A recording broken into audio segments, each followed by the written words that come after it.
வணக்கம். Welcome to அங்கனா சமையல். இன்னைக்கு ரொம்ப ஹெல்த்தியா, அதே சமயம் ரொம்ப டேஸ்ட்டான ஈவினிங் ஸ்நாக்குக்கு கேரளா ஸ்பெஷல் கலத்தப்பம் செய்ய போறோம். ரொம்ப ரொம்ப டேஸ்ட்டான, ஹெல்த்தியான இந்த கலத்தப்பம் எப்படி செய்யுதுன்னு பார்க்கலாம் வாங்க. இப்போ இதுக்கு 1 கப் அளவுக்கு பச்சரிசிய 2 மணி நேரத்துக்கு முந்தி ஊற வச்சுக்கணும். நான் 2 மணி நேரத்துக்கு முன்னாடியே ஊற வச்சு எடுத்து வச்சிருக்கேன். இப்போ இத நல்லா கழுவியும் வச்சிருக்கேன். இத ஒரு மிக்ஸி ஜார்ல இப்போ சேர்த்துக்கலாம்.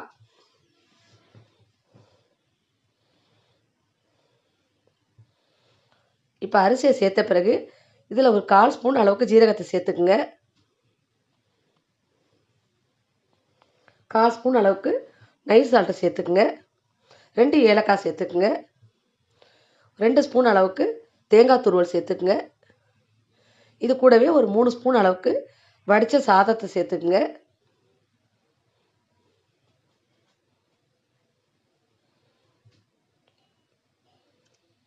இப்போ எல்லாத்தையும் சேர்த்த பிறகு 1 கப் அரிசிக்கு 1 கப்பு தண்ணிங்கிற அளவில் 1 கப் தண்ணி சேர்த்து இப்போ நல்லா ஃபைனாக அரைச்சி எடுத்துகிட்டு வந்துடலாம். இப்போ இதுக்கு நம்ம ஒரு 300 கிராம் அளவுக்கு வெல்லத்தை எடுத்துக்கலாம். இதை நம்ம கரைச்சி கொதிக்க வச்சு எடுத்துக்கணும். இப்போ ஒரு பாத்திரத்தை எடுத்து இந்த வெல்லத்தை சேர்த்துக்கலாம். 1/2 கப் அளவுக்கு தண்ணி சேர்த்துக்குங்க.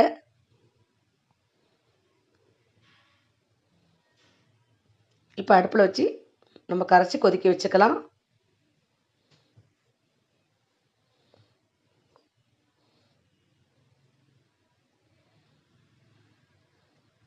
இப்போ வெல்லம் நல்லா கரையணும்.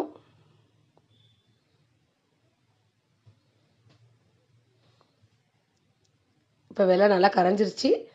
இன்னும் கொஞ்சம் நேரம் கொதித்த பிறகு நம்ம அடுப்பை ஆஃப் பண்ணிக்கலாம்.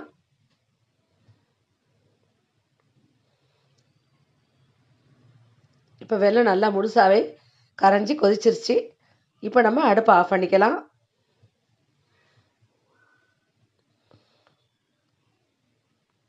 இப்போ நம்ம வேறு ஒரு மிக்சிங் பவுல் எடுத்துக்கிட்டு அதில் அரைச்சி வச்சுக்க அரிசி மாவை சேர்த்துக்குங்க.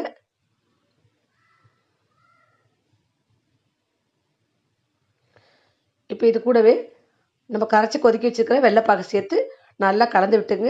இதை சூடோடு தான் கலக்கணும்.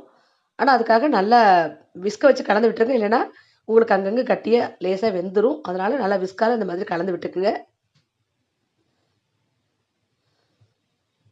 இப்போ நல்லா கலந்தாச்சு. இப்போ இது கூட கொஞ்சமாக ஒரு 1/4 ஸ்பூன் அளவுக்கு பேக்கிங் சோடா சேர்த்துக்குங்க. இதே சேர்த்து நல்லா ஈவனாக கலந்துக்குங்க.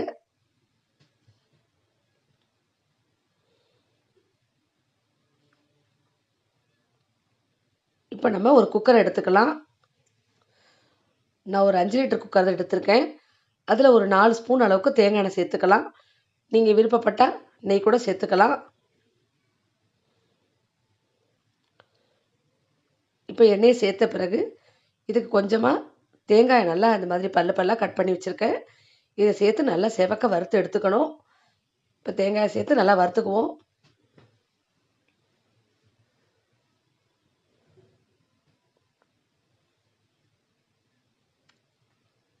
நல்லா செவக்க வறுத்துக்குங்க.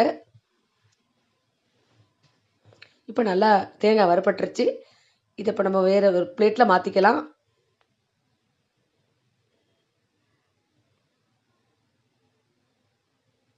இப்போ இது கூடவே இந்த அளவுக்கு கொஞ்சமாக சின்ன வெங்காயத்தை நல்லா நைஸாக அரைஞ்சி வச்சுருக்கேன். அதையும் சேர்த்து இதையுமே நல்லா பொன்னிறமாக நம்ம வறுத்து எடுத்துக்கணும்.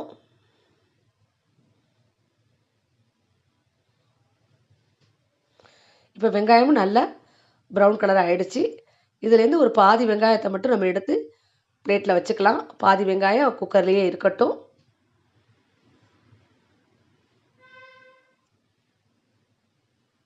இப்போ இதில் நம்ம வறுத்து வச்சுக்கிற தேங்காயிலேருந்து பாதி தேங்காயை சேர்த்துக்குங்க.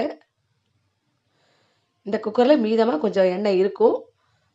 அது அப்படியே இருக்கட்டும். பாருங்கள், இந்த அளவுக்கு எண்ணெய் இருக்குது. இப்போ நம்ம கரைச்சி வச்சுக்கிற அரிசி வெல்லம் மாவை ஊற்றிக்கலாம்.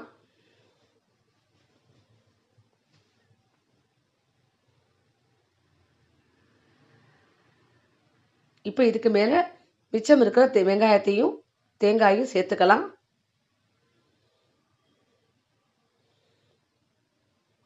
இப்போ இப்படியே விட்டுருங்க. நம்ம சேர்த்த தேங்காய் வெல்லம் எல்லாம் நல்லா மேலே மிதக்குது. இப்போ குக்கரை மூடி வச்சு வெயிட் போட வேண்டாம். விசில் போட வேண்டாம். இப்போ நம்ம ஒரு ஸ்டீம் வந்த பிறகு ஒரு 10 நிமிஷம் மட்டும் வச்சிருந்துட்டு ஆஃப் பண்ணிக்கலாம். 10 நிமிஷத்துலேயே நல்லா வெந்துடும். அதனால் ஸ்டீம் வந்த பிறகு ஒரு 10 நிமிஷம் நல்லா வேகட்டும்.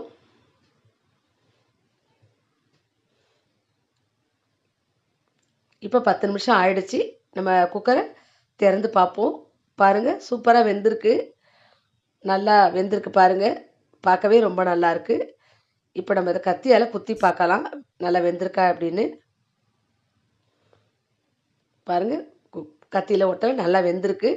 இப்போ இது ஒரு 10 நிமிஷம் அப்படியே விட்டுட்டு இப்போ நம்ம வேறு ஒரு பிளேட்டில் மாற்றிக்கலாம். இந்த மாதிரி ஒரு 10 நிமிஷம் ஆற விட்டுட்டு எடுத்திங்கன்னா உங்களுக்கு ஈஸியாக பிளேட்டுக்கு மாற்ற முடியும். அதனால் 10 நிமிஷம் ஆற வச்சு எடுத்துக்கோங்க. இப்போ பாருங்கள், அழகாக அந்த பிளேட்டில் வந்துருச்சு. நமக்கு இப்போ ரொம்ப ரொம்ப டேஸ்டான ஹெல்த்தியான கேரளா ஸ்பெஷல் களத்தப்பம் ரெடி ஆகிடுச்சு. இது ஒரு ஈவினிங் ஸ்நாக்குக்கு ஒரு நல்ல ஒரு ரெசிபி. இது நீங்கள் வீட்டில் செஞ்சு பாருங்கள், எல்லாருக்குமே செஞ்சு கொடுங்க. ரொம்ப ஒரு ஹெல்த்தியான ஒரு ரெசிபி இது. இப்போ கட் பண்ணி காமிக்கிறேன்.